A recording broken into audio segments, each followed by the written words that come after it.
Қазақстан мұсылмандары діни басқармасы, Зекет қоры, Астана қаласының өкілдігі ұсынады.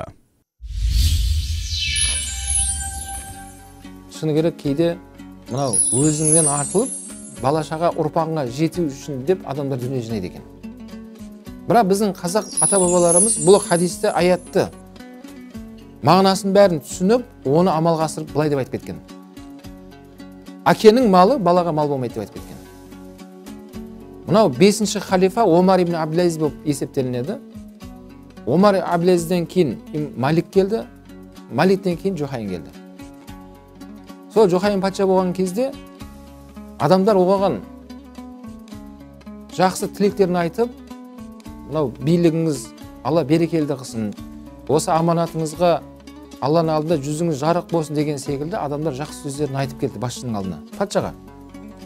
Сол патшаның алдында, халықтың ішінде патша бір сол өңірде атақты ұстазды көріп қалды. Сол ұстазға жанына келіп, өзі сәлем беріп патша, маған қандай өсиет айтасыз деді. Міне мен билікке Алланың қалауымен осында үлкен жауапкершілік мойныма жүктелінді. Не айтасыз маған? Ұстаз деп айтқанда, ұстаз айтқан екен, көргенімді айтайын ба, естігенімді айтайын ба дейді. Сол кезде патша айтты, көргеніңізді айтыңызшы деді. Жаңағы имам айтады, ұстаз, мен Омар ибн Абдул-Азизді көрдім деді. Оның әділдігін, оның уақытысында қандай болған заманды айтпай қойын, сен білесің ғой деді. Ақиқатында Омар ибн Абдул-Азиздің уақытысында зекет алатын адамдар қалмай қалған. Елдің бәрі байып кеткен, зекет ешкім алмайды. Көршісіне барып, зекетін берейін дегенем, көрші алыңыз десе, рахмет айналайын, мен де зекетімді беретін адам таппай едім. Сол кезде мынау керуендер жүретін көшеге шығарып қойды екен дүниелерін. Ары бері өткен адамдар алып кетсін біздің дүниемізді деп. Сондай тыныш заман болған. 5-ші халифаның 12 баласы қалды деді, қайтыс болған кезінде. 18 дирхам ақша қалды артында деді. Дирхам деген бұл күміс ақша. Сол 18 дирхамның 9 дирхамы Омар ибн Абдул-Азиздің мынау жерлеу рәсіміне жұмсалды. Кебіріне жұмсалды, оның көмір жерлеуіне. Қалған 9 дирхамды 12 баласына бөліп бергенді көзім көрді деді. Ол 9 дирхам деген тиын ол. Ол ешқандай ақшаға жатпайды. Тиын, күміс ақша есептегенде. Күндердің күніне сол 12 баласының бір баласын көрдім дейді көшеде. Базарда тұрып алып, 100 түйені жүгімен садақа қылып тұрған, зекет беріп тұрған мен көрдім, көзім көрді деді. Ақылға салсаңыз, әкеден ешқандай дүние қалған жоқ.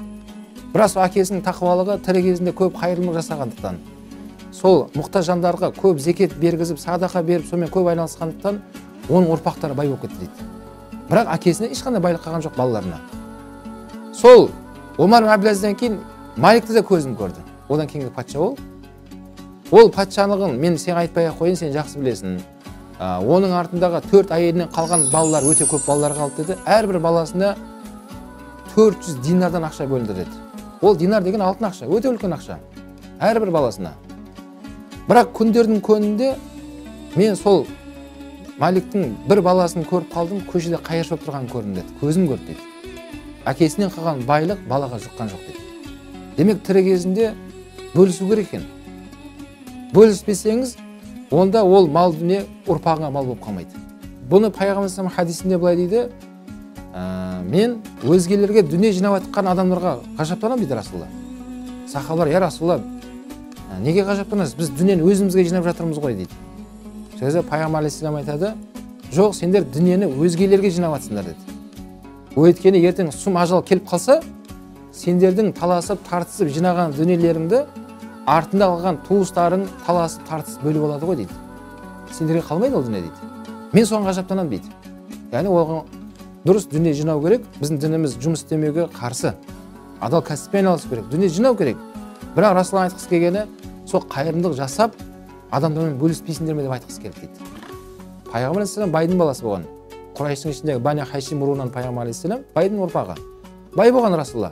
Бірақ үйінде апталап тамақтың піспеуі бұл дәлел болады, Пайғамбар алейхиссалам жомарттықтың белгісі еді.